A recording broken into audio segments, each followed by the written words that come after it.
Mexico. Hello, United States. Hello, around the world. Today, we have a worldwide figure as my special guest. And I assure you, you know that old expression? Well, he doesn't need any introducing. It literally is true today. Because here's a man that literally is a household name throughout the entire world. And he lives right here. Well, he did. Now he's up north a little bit in the beautiful community of Chama, New Mexico. His name is Al Unser. He has a brother named Bobby, and then a son named Al Unser Jr. Those three have an unprecedented accomplishment. 9 checkered flags at the Indianapolis Motor Speedway, the racing family of the world, the most popular racing family on the globe. Unprecedented, or probably records are made to be broken.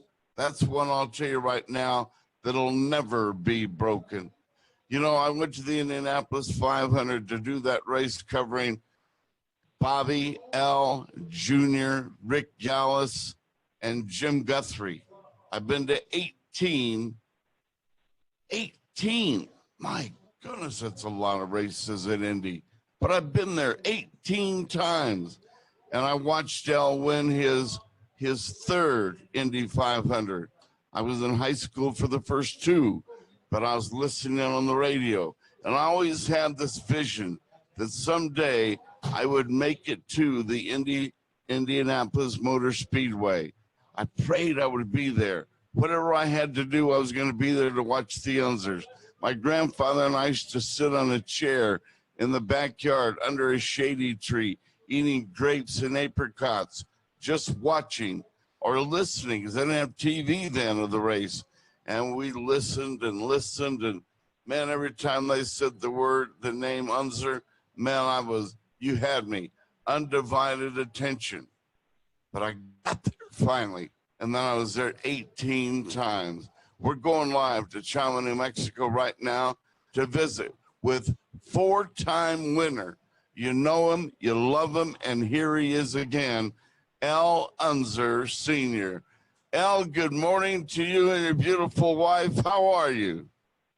Fine, Henry, and boy, I'm going to use you as a good PR man. I haven't heard that story for so many years, but it's a pleasure being here with you. You know, when I see Muhammad Ali told me, when you stop getting nervous for something you do, go do something else because it doesn't mean anything to you anymore. If you don't get those butterflies, then go do something else.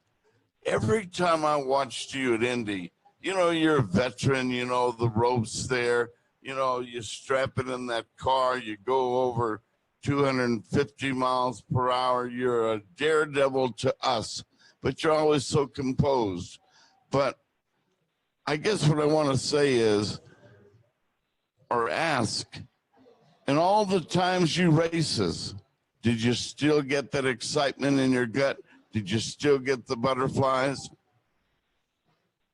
Yes, Henry, I did. In other words, you know, regardless of how many times you've been there and how many times you've won it, I still today get those butterflies in my stomach when I'm there. And they say, gentlemen, start your engines. It rattles me. Wow. And it makes me happy and yet sad in another way because I'm too old to do it now. Well, when you were in your heyday, you were so exciting. You carried that great reputation that few people could carry because you took care of your equipment. Quote, count on Al Sr. taking care of that car and getting the full mileage out of it, of its capability. They may have made you a car that month that maybe was a little weak here and there, but because of your persistence of staying out of trouble, you made that car work and get to the checkered flag. You were known for that. Did you really enact that adjective of taking care? Well, yes, Henry. You first have to finish first to be able to get that checkered flag. So I always figured that regardless of how I finished, as long as it was up towards the front, I was happy. Now there's times that you fall back and you have to work your way back up if it's possible. And I was always fortunate to be able to pull that off. And how, I don't know. I wanted to finish each and every race I ever raced, and you don't do that all the time. So it's a matter of making sure you keep the car together and you're gentle with it, and it all works out sometimes. Wow. Well, now we're going to back up a little bit. You were motivated. You had people all around you, brother Jerry and mom, and you had Bobby to motivate you. Racing in the family. I mean, go back as far as you can recall. Why did racing kind of dominate your pastime and brothers and all of that? Where did that inspiration for racing begin? Well, I think when my brothers, the three of them, started racing when I was, 8, 9 years old. And I looked at them and I said, well, man, that looks like fun. And it looks like, I'd like to do it. And they finally let me, my folks let me. And then the governing body there in Albuquerque at Speedway Park out there, they wouldn't let me for 2 years because they didn't want me out there for some reason. And I think it was because my brothers went out there and won all the races. And, I was going to try to, but it's not that simple, Henry. But it all worked out. They finally okayed it.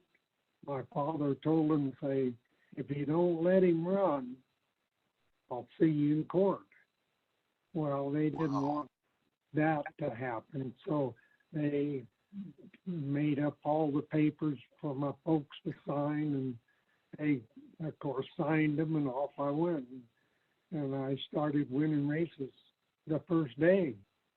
And, you look back and you wonder how did you do it? And whether it was their total desire to do it, I don't know. I got it done and I started winning, and luckily, even when I joined USAC, I started winning there.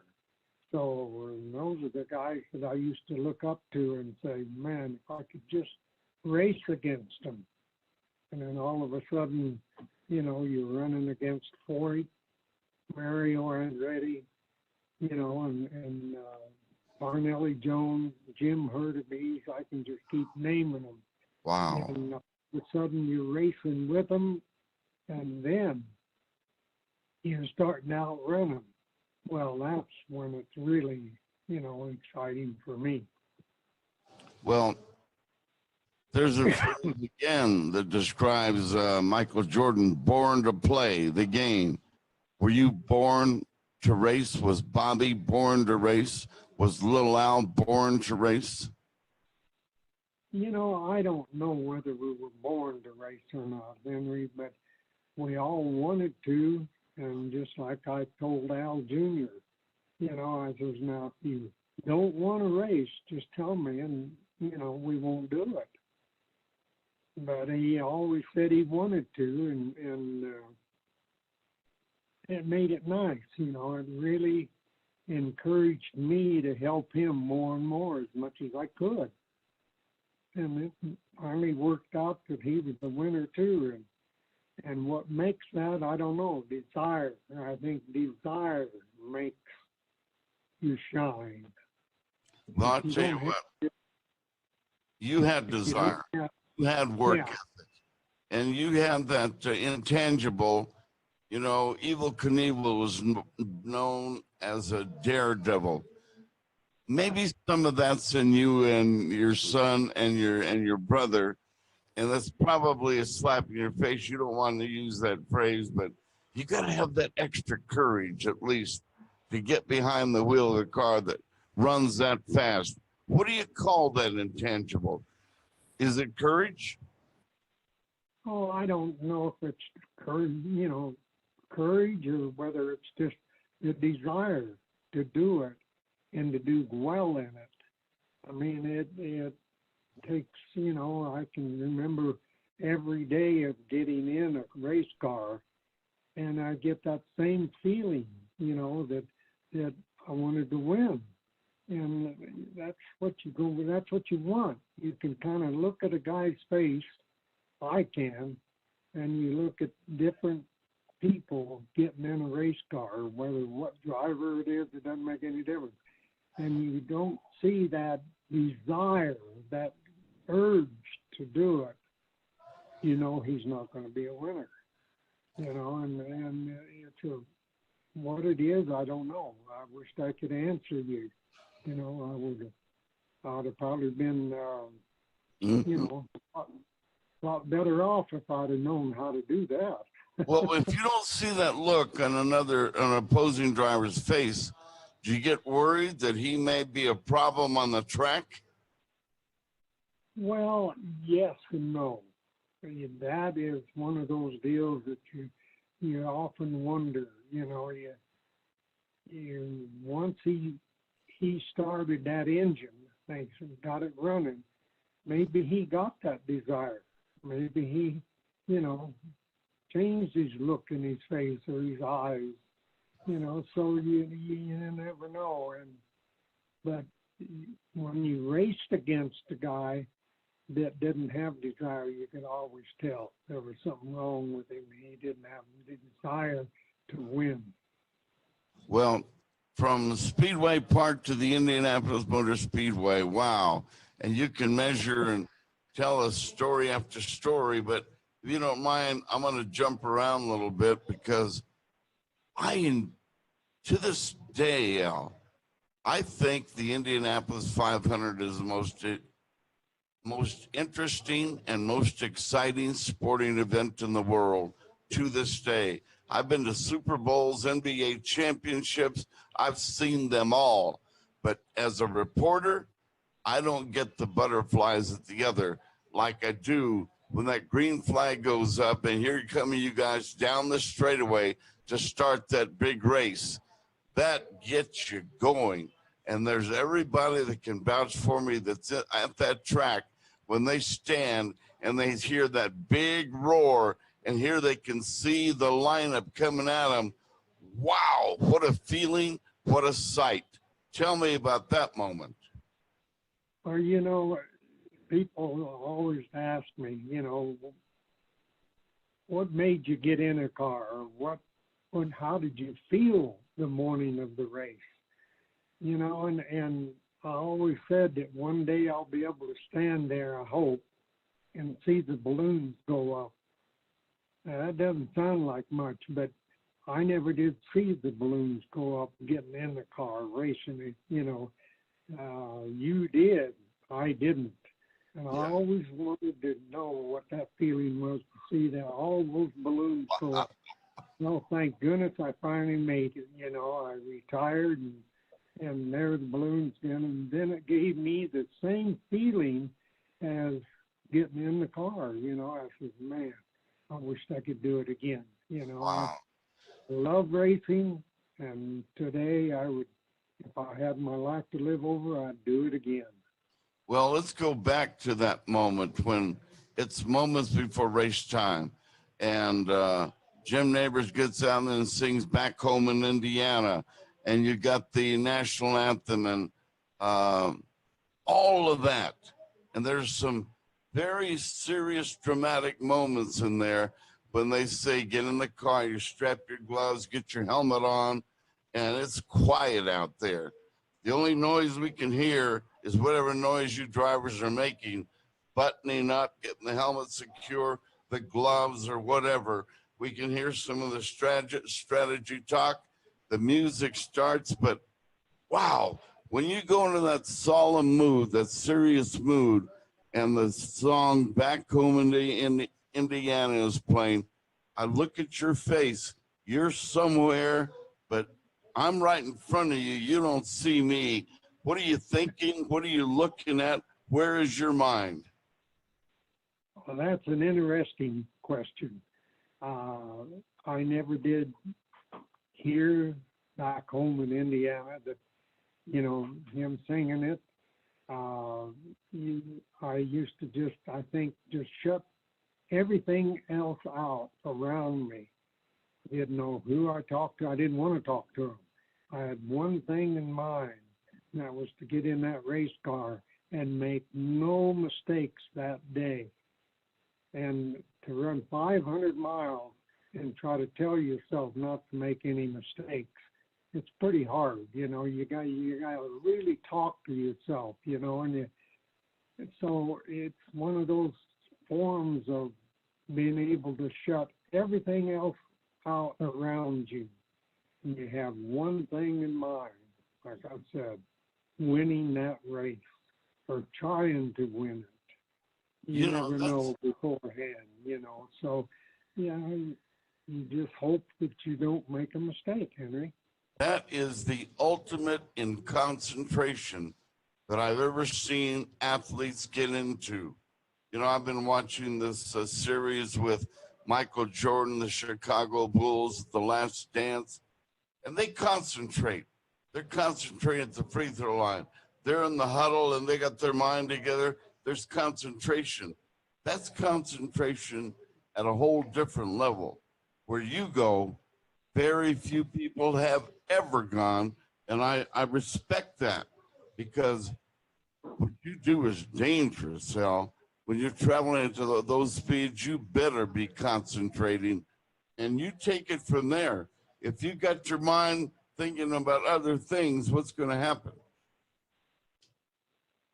Well, you're not going to be able to do it if your mind is elsewhere, Henry. That's one of those deals where you have to concentrate. You cannot make a mistake. If you make the, little mistakes, that's one thing. But if it turns into a big mistake, you usually hit the concrete wall.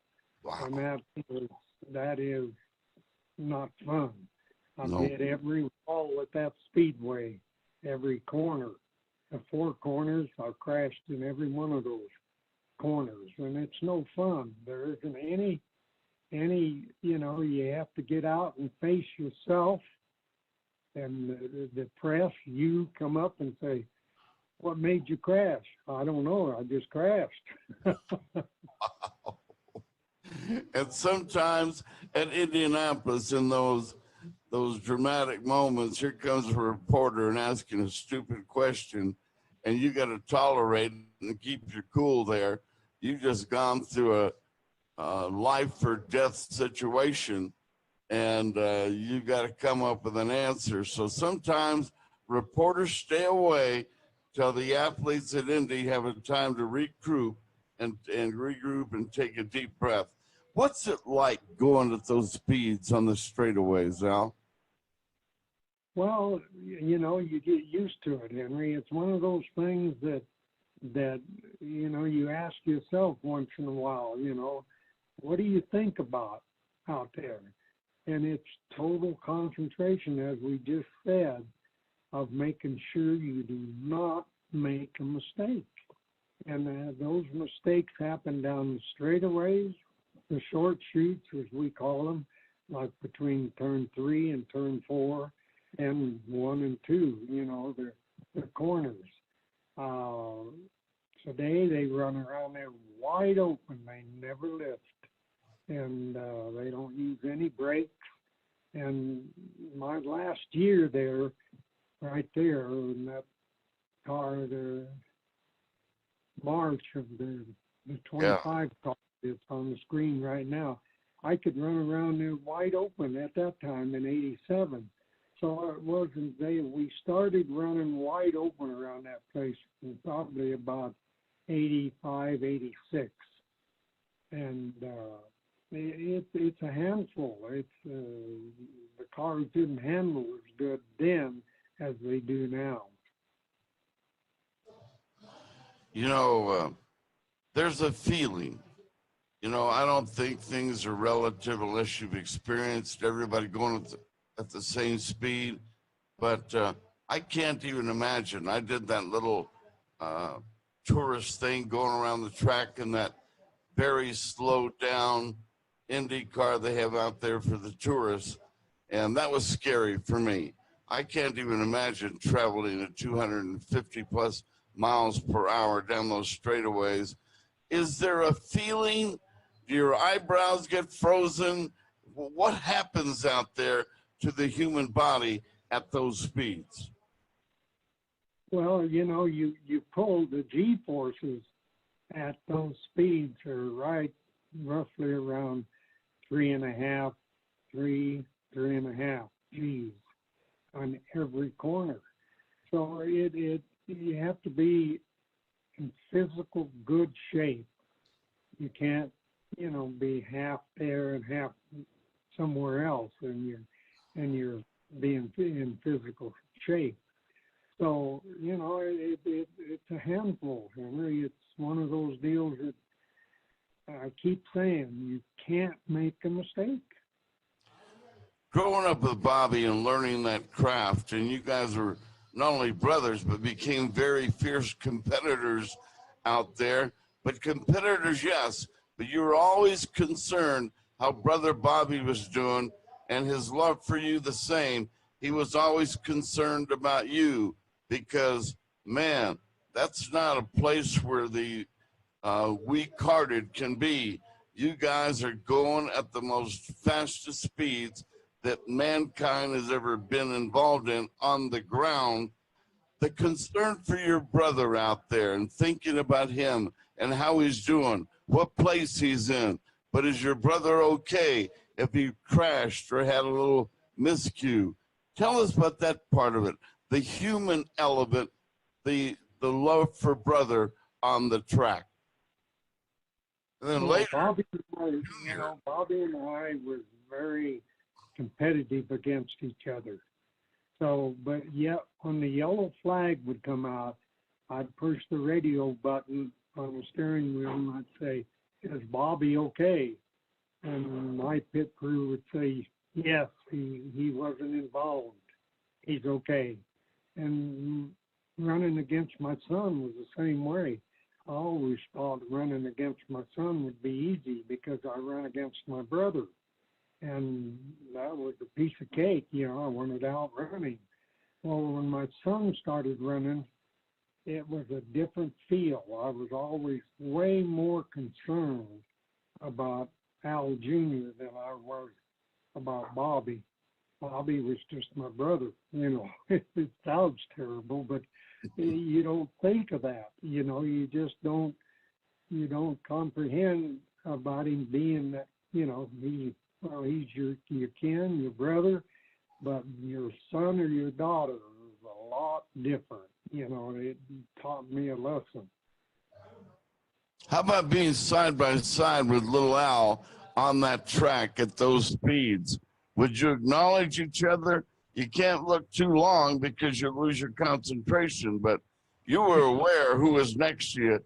That's your son, Al Jr., and he was looking at Dad right there with the whole world watching both of you. Yeah, you know, it's a great feeling to be able to look over and know that you're running against your son. You know, like I just got through saying, running against Al Jr. was a lot different than running against my brother Bobby. And it's just a feeling that's unbelievable. You know, you just can't imagine what it's like to be able to know that in 94, 94 I retired. In 92, I should have been able to pass Al in Goodyear, Scott Goodyear. But my car and the tires went off, whatever you want to call it, and I didn't have the car running as good as I should have at the last of the race, and I couldn't catch him. And I ran third against him, you know, and And to know that your son just won the race and beat you at the same time, it's a great feeling. Wow. It really is something that, it's hard to imagine. I'm running out there at any racetrack, especially in Annapolis, and know that your son just won the race and you finished third. Everybody says, well, you just finished third. I said, no, I just won this race. My son winning it. The family, 9 checkered flags. You know, records are made to be broken with one exception, that record. How about it? Well, I still think that one day another family will come along and do it, Henry. Yes, it's going to be difficult, just like it is being the 4-time winner. Amen. There's only 3 of us that are that.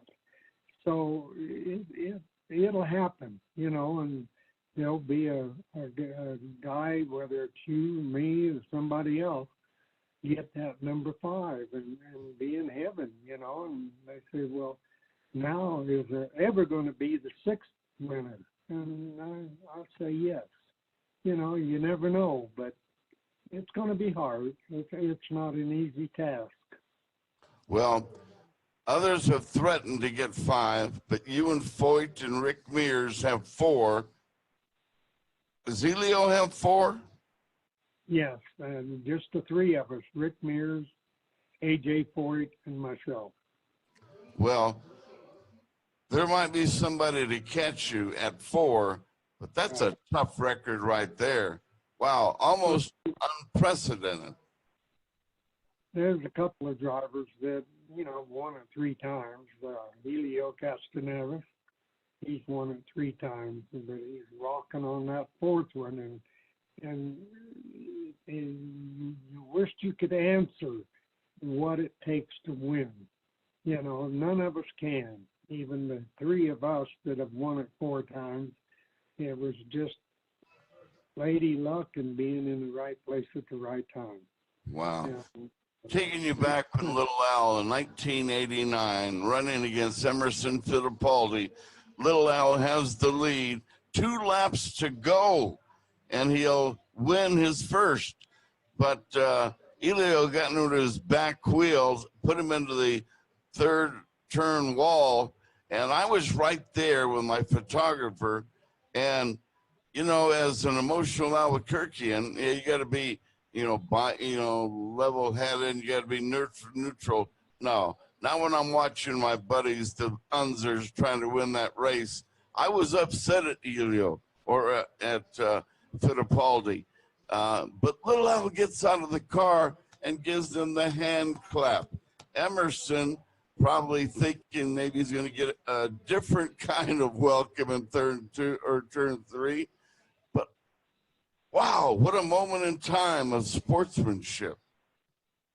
Yes, it was. I would have, got out and threw my helmet at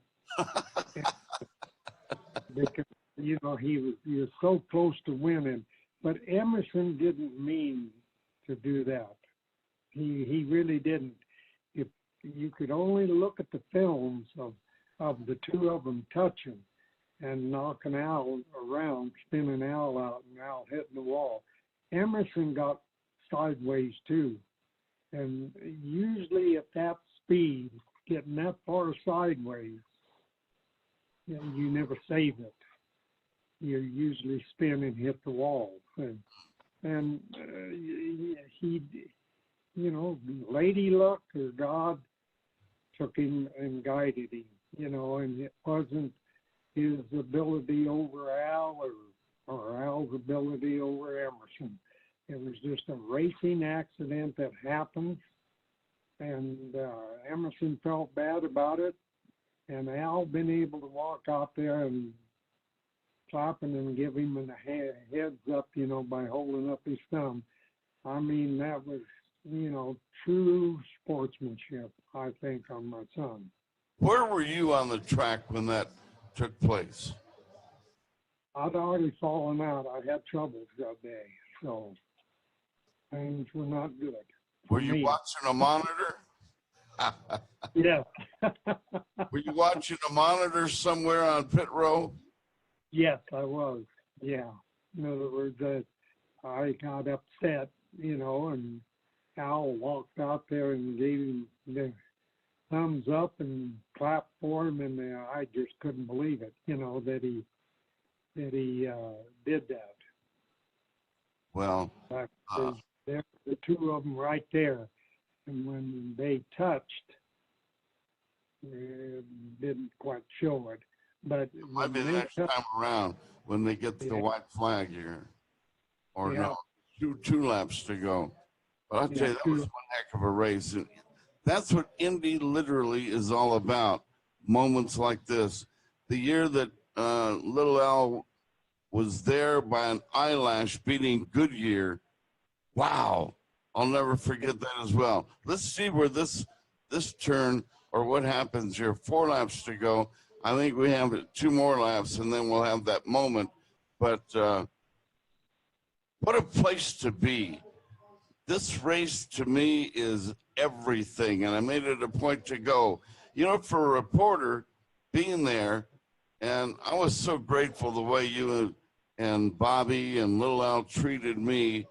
Every time I was there, you treated me with great respect, and you took care of me wherever I was out there. There's Mrs. Fittipaldi, and here comes this moment in time coming up here pretty soon, ladies and gentlemen. So don't. And there's boy, Shelley's going crazy, and Mrs. Fittipaldi. Boy, it took every bit of prayer, and we're coming up to that moment here. You want to take it from here, Al? Well, you can see them both. Al's leading and Emerson running second. And Al already passed Emerson. And then they're coming down to the 2 laps to go there. And here it shows it right here. Al goes underneath the traffic, and he had to lift a little bit, the throttle. And it gave Emerson enough to catch him. And then that's when they touched. Right in there. In just a minute, right? Well, that's still not the right front. Here they come. There he hit. See, there, Al hit the wall. They'll run a replay here in just a second that I think will describe it even more vividly. And that's a pretty good description there, but let's see if they run a replay of the coming into the turn there. Wow. Emerson's wife and Kelly. Here you go, Coach. Let's see.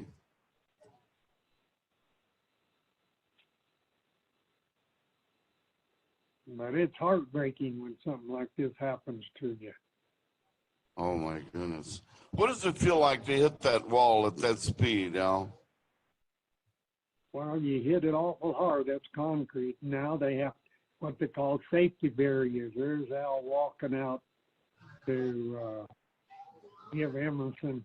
I'd have taken off my helmet and thrown it at him or something. But, again, I'll say that Emerson didn't mean to do that. It was not intentional whatsoever.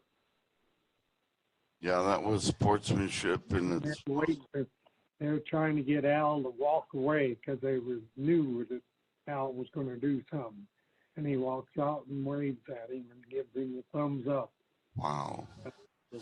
That's a true sportsman right there. Amen. Well, I guess we just want to talk now. How is Bobby doing today? We all get a little older. Things stop working like they used to. We get out of shape a little bit, but how's Bobby these days? Well, I really don't know. I haven't talked to him lately, but I think he's doing all right. How are you doing? I'm doing good, yeah. I'm getting older, and I don't know why, and I don't want to go to that other place, so I'm good. No, everything's good. Susan and I are up here at Chama, and we're enjoying the world. Amen. And little Al, I hope he's smiling a lot these days, and kicking his heels back some and golfing or whatever he likes to do. Yeah, he's back. He lives in Indianapolis now again. So I don't know what he's doing back there. I don't keep track of him, you know. I talk to him every once in a while, but you know, he's doing good too. Well, I drive by your beautiful homes out there on West Central. I think about you. I've been in your den or your awards room or museum, whatever they call that big room in your home with all those checkered flags and trophies and photographs. And then I've been over to the museum that I want to talk about last year. But being in your home and seeing those 9 checkered flags of the family and everything else in there, it takes a long time to look at it all because there's so much there. But I was so privileged to be in there one day interviewing you. And I'll tell you, I felt the moment because I said, what is Henry T. doing in here? This is a special moment in my career. Wow. Well, you're going to have to come down to our museum on Montano down there, Henry. I've been there. Everybody else has to. You know, there's different cars in there now, and, you know, and we love it. You know, it's I go down there soon I do, and I get the same butterflies. I look at each car and I say, oh, I won with that one, man, and it rattles me, you know. But come back and see us. Oh, amen. And you know, the narration and all the video in there, it's so well done. My opinion again, I've been in the Indianapolis Motor Speedway Museum. I like yours more. I like yours better. A lot of stuff narrated. It's so well organized. It's so clean. You got the cars shined up like they're ready to race today. That's a major experience that I hope you go to, ladies and gentlemen. Make it a point. Now that you're off all these days, I hope in the near future you get to visit this museum. It's one of a kind. I like it better than the Indy Museum, Al. Well, I appreciate that compliment, Henry. That makes me very happy. But the Indianapolis Motor Speedway has a big museum, beautiful too. So, you know, we like ours, and it's, you know, we love it. Just Tell us about it. Sell us on getting out there and walking in that museum that I say is a mandate for everybody to achieve in your lifetime. If you're a New Mexican, especially, get down there and go through that museum. Well, we have motorcycles, we have stock cars in there. It's just not all about the Unsers. It covers all forms of racing. We have go-karts in there. We have midgets, you know, race cars, antique cars. So, you know, we got a little of everything, Henry, and it's something I think to see. You know, people enjoy it when they come in. They say, well, I never thought it would look like this. I said, what did you think it was going to look like, a greasy garage? You know, just open with them, you know, and come and see us. That's all I can say. You know, you hit on a point that I'm glad you brought up. When you go into a garage in Gasoline Alley at Indy, they're the cleanest rooms I've ever been in. You can eat off the floor. Am I right? Why are mechanics and racing people impeccably clean? Yes, sir. Yeah. If the garage and the mechanics aren't clean, how can your race car be clean and put together right? You know, and so yes, you're so right. The mechanics and the garages back there at Indianapolis are spotless. You know, and you can almost eat off the floors. Amen. There isn't anything like it used to be 100 years ago or 50 years ago. No longer than that. It'd be 75 years ago. I got to backtrack the right way, see. But it's neat. Come and see it. Couple more questions here. Right. You know, your reputation throughout the world. I can't just say New Mexico. I can't just say Indy. I can't just say the United States. You are recognized worldwide. Do you mind talking about, for the family, you individually, having worldwide fame? Yes, it is. I think, when we go someplace, and it tickles me as I've been retired since '94, and I still go places and they say, aren't you Al Unser? I said, yeah, I am, just today. But it's really neat to be recognized like that, Henry. It's an honor and gives me a lot of pride to be able to answer. And yes, it is me. And it's fun. It brings back a lot of memories. You'd be surprised on the people that come into the museum down there, and they'll ask a question about one of the race cars that's been there, and I have to think, how to answer them because it's been a long time. But they says, I've always wondered about that situation that you were in or did or whatever you want to call it. And they're very sharp people. They're very quick knowing, yes, that's where I thought, and to answer you. So it makes it neat to be able to go places and be recognized. Yes. Wow. And, I was there on the track covering the race when Little Al and Rick Gallis are standing there with me, and we were watching you get into your car, and Little Al says, next year I'm going to race here, Henry. And that was the year before his rookie year that him and Rick Gallis came together. What an exciting moment in time that was. And, years-wise, that's a long time ago, but to me, it seems like yesterday. But to see your son watching you get all buckled up and in, and he tells me that so calmly, next year I'll be here too, Henry. Ooh, that was a big moment.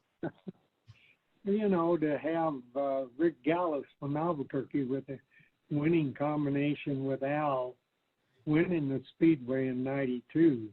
I mean, that's amazing, for a country boy, whatever you want to call it, and a country dealership, which I don't believe is a country dealership, but to win that race, it just showed, determination.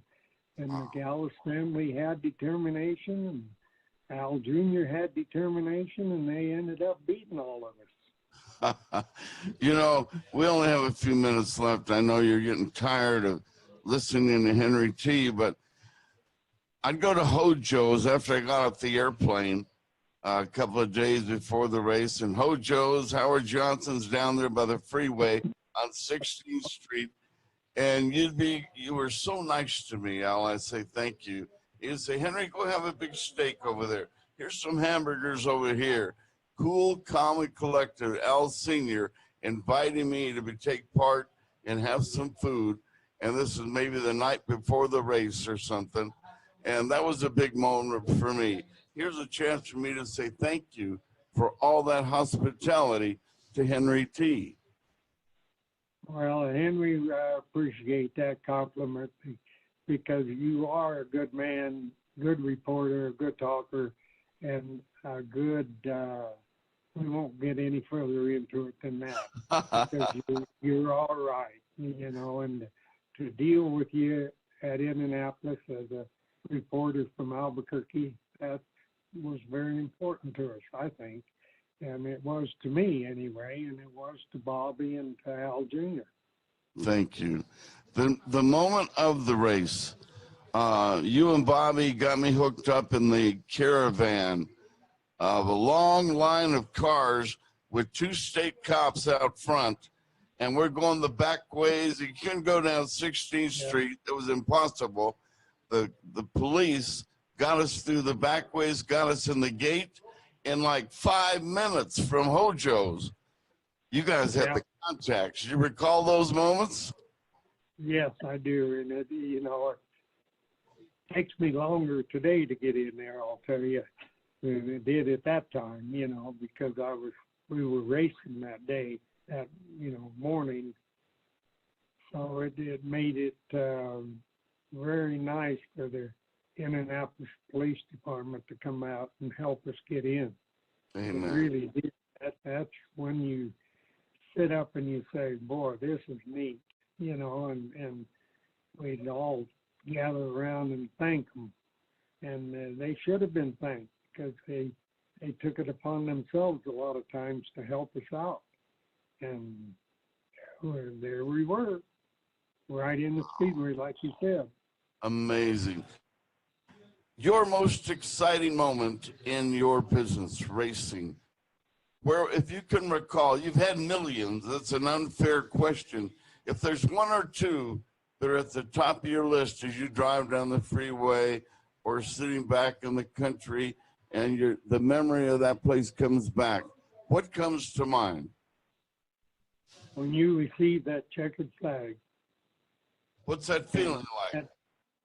That is a great, great feeling. That's unbelievable of being able to have that feeling. It's hard to explain, to say, well, it's just a good feeling. It is not just a good feeling.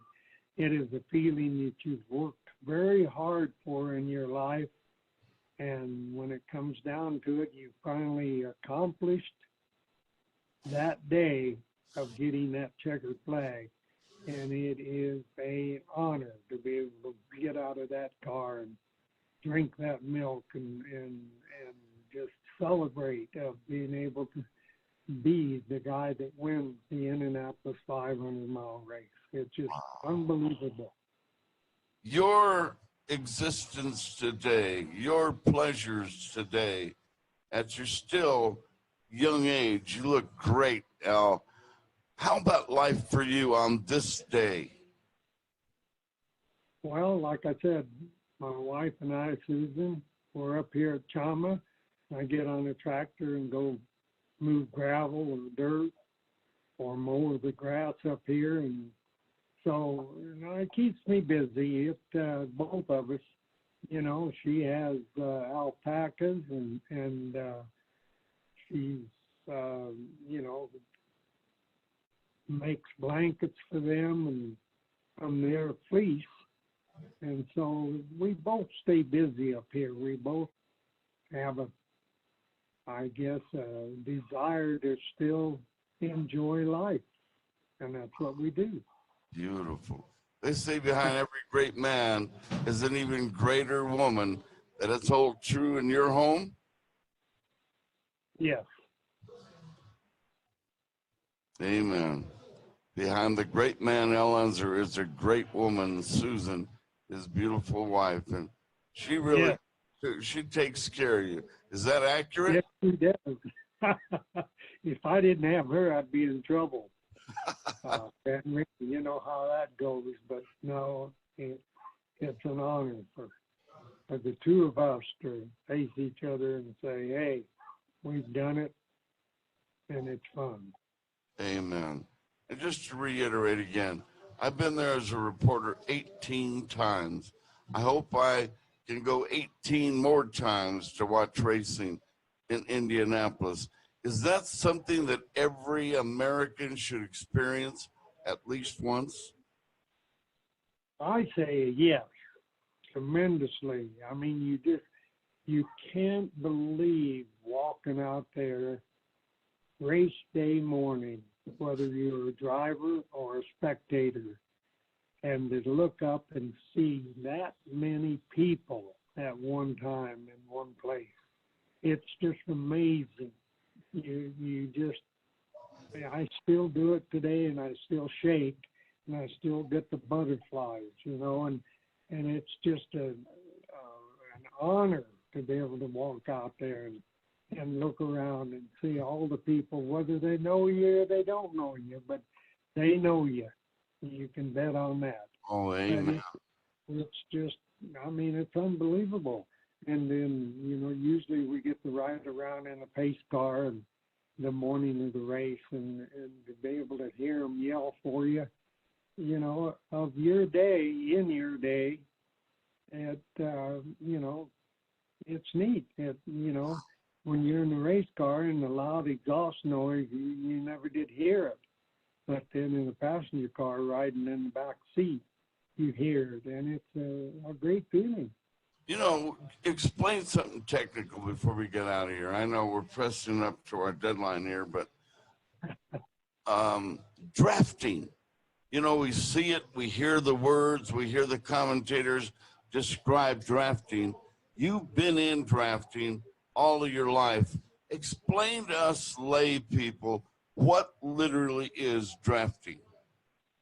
Well, it's when you follow another car going 150 to 250 mile an hour, and you get right behind them. There's a pocket back there because of the front car, whether it's a stock car or an Indy car, that's breaking the air, going through the air. And in back of the car, there's an empty place. Well, when you get in that empty place, that's when drafting takes effect. And you'll have to actually lift on the throttle and get on the brakes sometimes if you're drafting too close. So drafting is very important. I don't think they draft near as much because the way the aerodynamics are on an Indy car right now is it disturbs the air too much, and it makes the car bounce around, and it gives the driver an unsecure feeling when they draft too close. Is it kind of a slingshot? Is it kind of a slingshot method of getting you out there in front? Well, what you do with the slingshot, you come up and you're gaining on the car. It means you're handling better than he is. And you go up and you get into that draft and you yank it out right away into the air and go by him. And that's what they call a slingshot. Wow. You can get by him without disturbing him or you of any danger. Wow. Well, I've asked you about every question humanly imaginable today, but I did it back then. And personally, one more time, I don't want the listeners here, because they were watching their TV of Henry T. back in Indianapolis on top of that tower. And Jim McKay of ABC, one afternoon, I had lunch with him up there. And here I am talking with the famous Jim McKay, the thrill of victory, the agony and defeat guy. And he was so nice to me. But he allowed us to use ABC's facilities to do a live satellite from Indy back to Albuquerque. And it was the first time it was ever done. So I was part of electronic history from Indy, a live shot from Indy for New Mexico. Wow. And there I was with you and Bobby, and I'll never forget that moment. Thank you. You're welcome, and we'd like to be able to do it again, Henry, but we can't. Let's don't say we can't, because we can. We're still alive and still going after it. So let's try to do it again. Well, and we'll do this again, but you gave us a lot of your time, and thank you to Susan for helping us put all this together as well. But Al, when I look at you, I recall so many great memories, but the biggest thing I'll never forget is the respect you've always given to me. And even to this day, you're still giving me that warm respect. And I want everybody around the globe to know what a good man this is. He's humble. He's accomplished a lot, but he's very accessible. I call him short notice. He's sure, Henry, let's do it. That's the kind of man you're watching right now. Very accomplished. He's a world champion, and he's extremely humble. And that's my final phrase today, Al. Have a great weekend, or have a great day, and thank you to your beautiful wife. And I hope to do this again, But for today, this went off without a hitch. We had a good car today. We crossed the finish line. Yeah, it's very good, and I appreciate all the compliments you just said, because you're a good man, Henry, and thank you. All right. See you guys soon, okay? That's the deal. It's time to do it again. Is there one last thing you want to tell your thousands of fans across the world right now? Because a lot of people everywhere are watching this show. Well, let's hope we get rid of the virus that we have, and all the fans come to the next race, you know, and enjoy it, because we'll be there. And we would love seeing you from New Mexico or from whatever form of country you're in. Just come to see us and enjoy the racing. Where is the museum? Tell them. It's on Montano, 1776 Montano. It's if you come down Interstate 25, it's exit 228, and you go west about 3 miles, and it's on the left-hand side. So it's 717 Montano. All right. With that, we call it a day. Take care. Be nice and comfortable today in Chama, New Mexico. Thanks, Al. Thanks, Henry. Bye-bye. Take care. What a thrill for me professionally to do this again with Al Unser. And a special thank you to Susan, his beautiful wife, for her part today.